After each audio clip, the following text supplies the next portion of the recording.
সদস্যকে গ্রেফতার দেখিয়ে রিমান্ডে দিয়েছেন আদালত। এই মুহূর্তে সিএমএম আদালতে আছেন সহকর্মী রাব্বি হোসেন। বিস্তারিত জানবো তার কাছ থেকে। রাব্বি, জানাবেন তাদের কয়দিন করে রিমান্ড দেয়া হলো?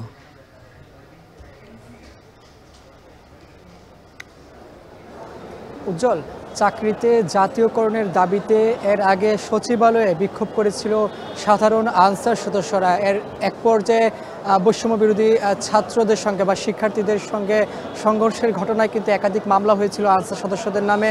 রমনা থানায়, শাহবাগ থানায়, বিমানবন্দর থানায়ও একাধিক মামলা হয়েছে আনসার সদস্যদের নামে। সেই মামলায় আমরা দেখেছি যে প্রথম দিকে 426 জনের নামে যে মামলা হয়েছিল তার মধ্য থেকে 375 জনকে আদালতে তুলে গ্রেফতার দেখিয়ে তাদেরকে কারাগারে পাঠানো হয়েছিল। তার মধ্য থেকে কয়েকজন যারা আনসার সদস্যদের যারা নেতৃত্ব দিয়েছেন তাদের কিন্তু রিমান্ডে নেওয়া হয়েছিল এর আগেও। তবে আজকে সকালবেলা আমরা দেখেছি যে নতুন করে শাহবাগ থানায় ভাঙচুর ও নাশকতা মামলায় নতুন করে গ্রেফতার দেখিয়ে আজকে 22 জন আনসার সদস্যকে এই আদালতে আনা হয়েছে। আদালতে তুলে মামলার যে তদন্তকারী কর্মকর্তা, সেই কর্মকর্তা আদালতের কাছে নতুন করে গ্রেফতার দেখানোর আবেদন জানান। এরপর 22 জনকে গ্রেফতার দেখিয়ে তার মধ্য থেকে 15 জনকে এই রিমান্ডের আবেদন করা হয়নি। তার মধ্য থেকে 7 জনের রিমান্ডের আবেদন করা হয়েছিল।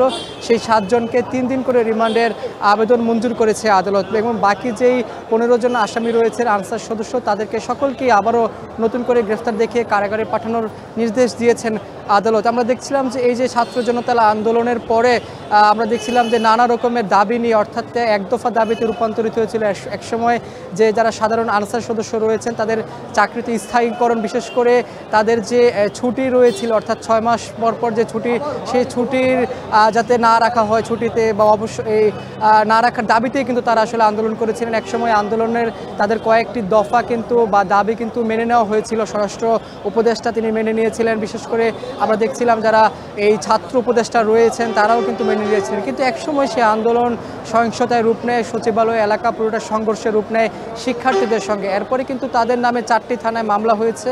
সে মামলায় প্রথম দিকে 426 জন অজ্ঞাত আসামি করে 8 থেকে 10,000 আনসার সদস্যের নামে কিন্তু মামলা হয়েছিল শাহবাগ থানায়, রমনা থানায়, পল্টন থানায় এবং বিমানবন্দর থানায়। সে মামলায় আমরা দেখেছি যে 375 জনকে এর আগে আদালতে তোলা হয়েছিল।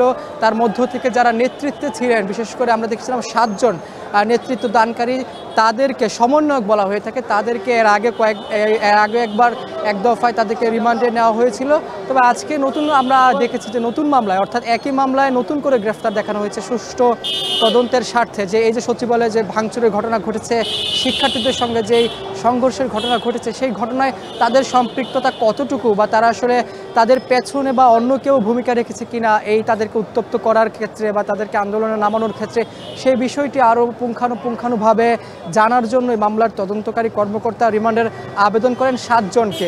7 জনকেই আসলে রিমান্ডের আবেদনের পরিপ্রেক্ষিতে তাদেরকে 3 দিন করে রিমান্ড দিয়েছেন এখানে ম্যাজিস্ট্রেট যিনি ছিলেন সানাউল্লাহ, মোহাম্মদ সানাউল্লাহ। তার আদালত তাকে আসলে রিমান্ড মঞ্জুর করে 3 দিনের।